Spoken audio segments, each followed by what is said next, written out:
Bom, todos os efeitos positivos do esteroide a gente bem conhece. Mas e quanto aos malefícios e o tal do hematócrito? Vamos falar um pouco dele hoje.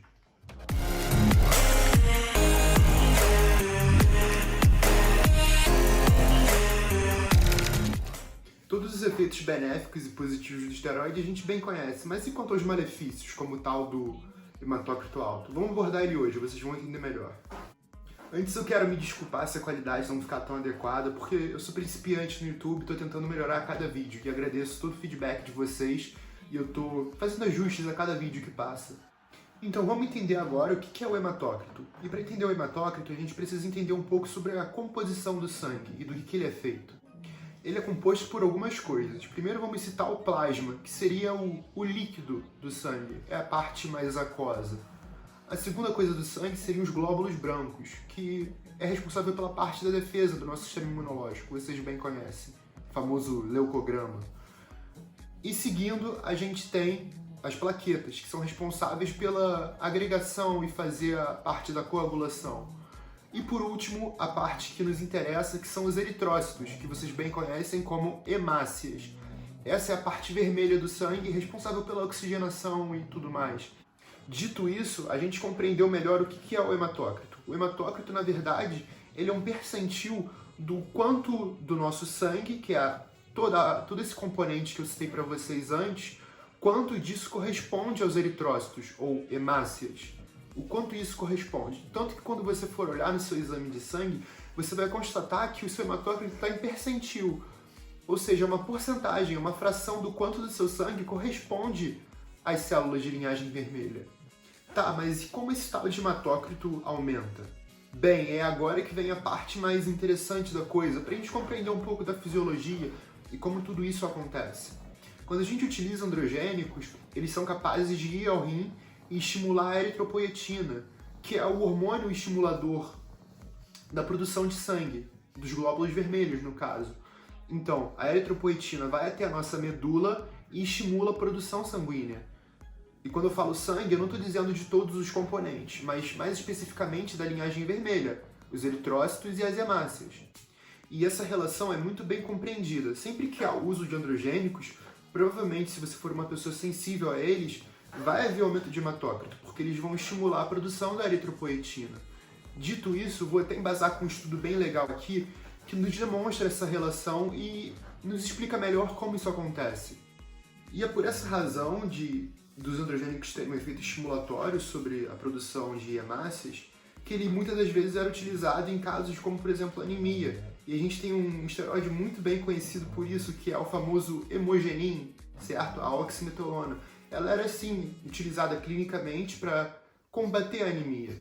Tá, vamos surfar por esse tema e vamos abordar uma outra situação hipotética divertida a qual o hematócrito poderia se elevar. Sabe quando o seu clube de futebol vai jogar em altas altitudes, como por exemplo Bogotá, e os jogadores sentem uma falta de ar, não conseguem desempenhar tão bem, e o time da casa leva certa vantagem, certo? Esse fenômeno é muito bem compreendido, é chamado hipóxia, é quando há falta de oxigênio. E há um efeito compensatório de aumento da eritropoetina, para que a gente produza mais células de linhagem vermelha para compensar esse déficit de oxigênio. E é por isso que o time da casa leva certa vantagem, já que eles têm um hematócrito um pouco mais elevado do que o time visitante.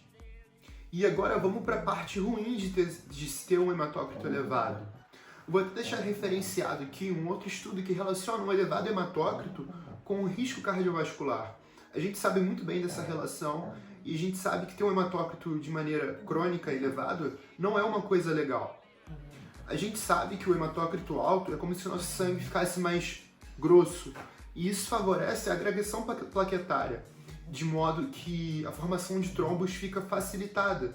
E é por isso que os usuários de esteroide anabolizante que fazem uso desses androgênicos e apresentam um aumento de hematócrito, eles podem ter uma maior chance de ter eventos como trombose e até mesmo evoluir para uma embolia pulmonar.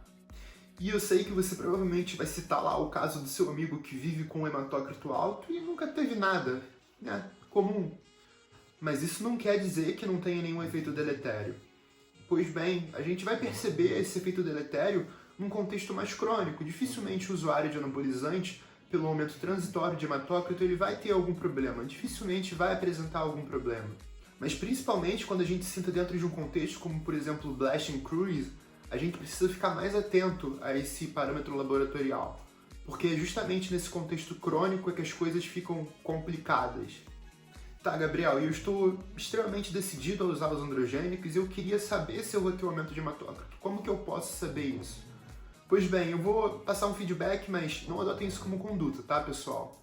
Isso não é uma orientação médica, mas é algo que você que está decidido a usar pode usar como referência para entender melhor como funciona a sua resposta aos androgênicos. Então, dessa maneira, eu diria que utilize em doses extremamente baixas, pouco acima do fisiológico, certo? Então avalie o quanto seu hematócrito vai se alterar. Se houver grandes variações, é muito provável que você seja uma dessas pessoas sensíveis aos androgênicos. E, nesse caso, seria contraindicado você fazer o uso dessas drogas em altas dosagens. Poderia ser extremamente perigoso. Então, se você fez a utilização ali em doses baixinhas de testosterona e mesmo assim teve variações grandes de hematócrito, lá para os seus 8, 10%, é provável que você seja uma dessas pessoas sensíveis. E nesse caso, eu peço que você tenha muita atenção e cuidado com o que está fazendo. Pessoal, acabou que enquanto eu estive gravando, essa parte deu erro e acabou ficando de fora do vídeo. Mas vou explicar aqui rapidinho para vocês.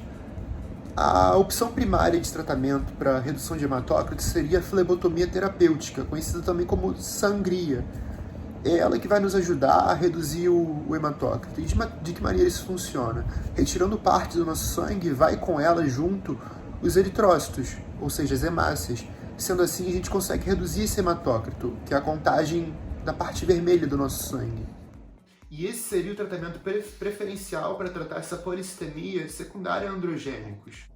Uma outra opção também, obviamente, seria reduzir a dose dos androgênicos, mas eu sei que essa opção vocês não recorrem muito.